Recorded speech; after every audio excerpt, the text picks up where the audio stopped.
Il y a un autre outil aussi qui, je pense, est intéressant de connaître sous Photoshop, quand vous l'avez, qui est, le processeur d'image. Alors, je vais vous montrer ce que c'est. Je vais d'abord fermer tout ça.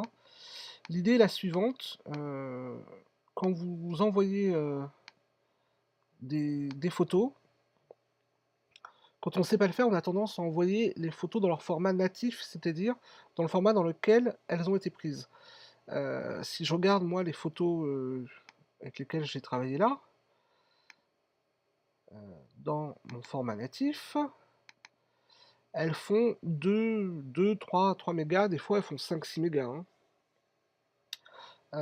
Et une photo de 5-6 mégas, passe sur des boîtes comme Gmail, Yahoo. Certaines boîtes, certaines sociétés, brident la capacité, le poids, donc ça passe pas. Si vous pouvez pas en envoyer plusieurs, c'est lourd. Bref, l'idée est de compresser ces images. Alors, il y a un outil très simple. Alors soit vous prenez chaque photo et vous faites enregistrer pour le web comme on a vu tout à l'heure, ce qui est plutôt lent comme système, si vous en avez plusieurs. Là, l'idée, c'est d'aller dans Photoshop et d'utiliser, des scripts. Alors, il y a un système de script qui est très bien fait. On va pas l'utiliser nous, on va utiliser processeur d'image. Vous cliquez dans Fichier, Script, processeur d'image, et vous allez lui sélectionner les images à traiter. Donc je vais sélectionner un dossier. Bon, évidemment, ça tombe dessus parce que j'ai été dessus. Voilà, vous lui dites dossier image, mes photos 2, 3, 7, 6 mégas. Ouvrir. Vous lui demandez d'enregistrer au même emplacement. D'accord. S'il y a des sous-dossiers, vous cliquez inclure les sous-dossiers.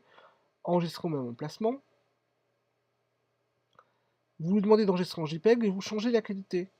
Alors, euh, je vous donne un exemple. Si on fait un événement, une soirée ensemble, j'ai fait toutes mes photos avec mon gros appareil. J'ai juste besoin de vous montrer les photos. Je mets une qualité 5, c'est largement suffisant. Éventuellement, je redimensionne, mais c'est pas utile. J'enregistre pas en PSD, j'enregistre pas en TIFF, je n'exécute aucun script puisque ça on n'a pas vu ce que c'était. Donc juste ça, sélectionner le dossier, enregistrer sous JPEG avec une qualité moyenne de 5, et j'exécute. Il prend les fichiers, il les ouvre, chaque photo, et il les redimensionne. Donc ça prend un certain temps.